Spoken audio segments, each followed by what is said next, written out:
people who don't know, who runs the Illuminati? Who are the founding fathers of this whole demonic? What I do is, rather than talk off the top of my head, is your dollar back. At the top of my head, I go to books like this, Bloodlines of the Illuminati. It gives you all of the families that are here, not written by a black man, not written by Griff. You understand what I'm saying? These are the bloodlines of the Illuminati. This is why Barack Obama, President Obama, is tied in via the bloodline. This is why Jay-Z said that he was sitting in San Tropez sipping $20,000 bottles of Cristal with the Blue Bloods. Are you following me? So when you talk about a place like the White House, they're not talking about a physical place, they're talking about a bloodline. So we can call their names all day long, but until you connect the dots, as Steve Coakley teaches us, you don't know who's operating with who. All right, so Fritz Springmeier broke it down in this book, The Bloodlines of the Illuminati. And the average person, especially us, we're not gonna go to the store and spend $40 and decode this and break this down and teach this to our people. But brothers like myself, I have to. And this gentleman, Tex Mars, wrote Codex Magica. All these signs and symbols and these handshakes and all this kind of stuff your man Jay-Z and the rest of these people are doing, they're decoded right in this particular book. They don't position themselves with these handshakes and these body movements and sitting a certain way. You see what I mean? They don't do this for nothing. All right? They do this for a reason. Look. Are you following me? They're speaking a language to someone right past your consciousness. They're speaking an entire language, and until we become symbol literate, I definitely want to get. We won't know Codex Magica by Tex Mars. I'll make sure y'all check this out. I mean, like this glancing, because he was showing me a lot of things. It's like, where we at here? All the different poses and stuff people do. Right, and handshakes and whatnot. We gotta understand why these people sit the way they do and send signals the way they do, and the whole language that they use, being a symbol literate. You understand what I'm saying? And we gotta understand that, because they're speaking a language right past us. A lot of people ask me. Matter of fact, Tavis Smiley asked me in my book when the cameras were turned off. He said, because I came to the interview on the Tavis Smiley show with books and newspapers and shit. He says, well, you can leave that backstage. I'm like, nah, I might need it. So I just kind of set it right there on the coffee table. But they made sure they didn't get it in the shot. Because if he was to go in on some of these things, I wanted to show them that this is not coming from me. God is no respecter of persons, man. God don't care who you are. The truth is the truth. Listen, if it starts to rain right now and all of us went outside, you think it's not going to rain on you like it's going to rain on me? God is no respecter of persons. When the truth hits you, it hits you.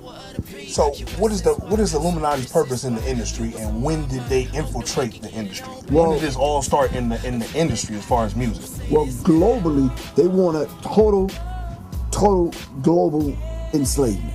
They want to control every facet of everyone's life, everything moving, breathing, thinking. They want to control everything on the planet. Okay. Now, I'm 49 years old. Before you was born, I was giving this lecture. You can go back into the archives and say, okay, well, damn, he was talking about the New World Order and the Illuminati a long time ago, which I talk about that in my book when I deal with the occult science. But it first hit me when a man by the name of Steve Coakley started connecting dots. And I already knew some things prior to that, but when he started actually putting it up and connecting the names with the organizations, with the people, to black people, in and out of music, in and out of education and politics, I said, oh wow, this is a lot deeper than I ever thought. So when I started actually putting up physical charts and connecting people's names, I said, oh, if it's happening with the World Council of Churches, with the Creflo Dollars and the TD Snakes and the Eddie Wrongs and them, then it's happening in music. And sure enough, when I started pulling the cover off of Sony, we started pulling the cover off of MCA and some of these major record companies at the time, it's there. There's a man by the name of John Todd. If you put his name in the search engine, he talks about, I should have turned that off. That's the Roots, by the way. You heard the Roots' new album? Yeah, oh, that's kind of fly. But anyway, John Todd actually talks about how they had a secret chamber down below the record company where they used to take your master, put it on the altar, and do rituals around your music. I've heard of that. This is real. Do you understand what I'm saying? So when I started connecting the dots, it just hit me, man, like somebody cold cocked me. And I'm like, wow, right here, right in front of me.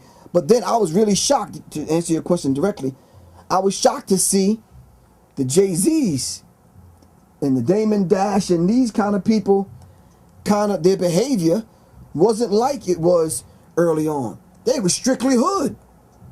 Do you understand what I'm saying? And then I'm like, well, what is it about belonging to the Billionaires Boys Club that makes you change and get disconnected from the hood? Do you understand what I'm saying? I said, oh, they taking the oath. See, the Illuminati, the holders of the light, infiltrated the Masonic Lodge. Now, for the Masons that are out there watching this, you don't know a damn thing about this. I ain't talking about your average Mason down the street that know a couple little handshakes and little code words. I'm not talking about him. He don't know anything about this. The Illuminati infiltrated. If you study Myron Fagan, the one who actually brought this information to light, he did a thing called the CFR. The CFR is the Illuminati in America. Myron Fagan. And he was basically saying the Illuminati infiltrated the Masonic Lodge and actually was the ones that set up camp in the Masonic Lodge and actually initiated some of these people in the Masonic Lodge. And once the Kanye West and the Nas and these kind of people kind of took that oath, it's a wrap, man. So let me ask you this, like with Nas especially, like I always thought Nas was speaking against the powers that be, especially with the last album that he released, the Nigga album. Like, I felt like out of all the mainstream artists, he really was the one to kind of expose some of the stuff that was going on and kind of speak out against it. You know, not like how Tupac did. I don't think he went as far as that. But at the same time, he did kind of come out at them. I think Nas in a clever way, and we have to respect Nas for this. Beautiful brother, talented artist, but he has to juggle this thing like we got to juggle this thing. He got to survive. Do you understand what I'm saying? And I think he was up in that space. I think some shit was revealed to him, and he said, look, if I don't play both sides of this thing to get out of this shit alive, I'm going to end up like Tupac. Personally, that's what I feel. Nas may be watching this. I know Nas. Nas knows me. You understand what I'm saying? But that's what I'm thinking. That's what I'm feeling watching Nas and the moves that he's making. Throughout his whole life. Because Nas, to me, I felt like they always tried to position Nas in Jay-Z's position.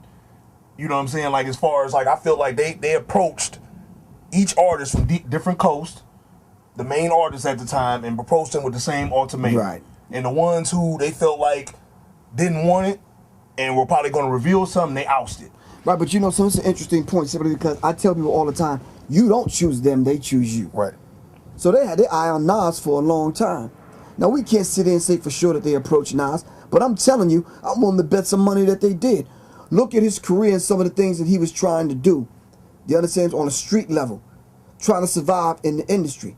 He was battling Jay-Z at the point where he flipped and signed with Jay. And I'm like, wait a minute, dude. You just ate his ass alive with the ether. You understand what I'm saying? But yet you're going to go sign with your rival? Come on, something's up with that. Right. See, that's the Hegelian dialectic principle. You know, that's the three-step solution. Problem, reaction, solution. You know, the same thing that Kanye and 50 Cent did. Made us think that they were against one another. When they started competing who's going to sell the most records, shit, they probably in cahoots with one another to get that cheese, get caked up. You understand what I'm saying? So what do you feel about, like, so you feel like every artist who's in that money space, the Puff Daddies, the Jay-Z's, the 50 Cents, the Kanyes, the Eminems, the Dr. Dre's, all these people, the Ice Cubes, are they a part of what's force feeding us with all this? Yeah, but they want to know, and I want to look in the camera and tell them to their face, man, your ass is a peon.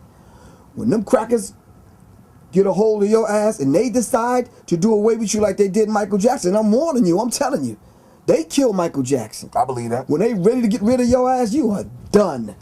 And your ass cannot come back to the hood.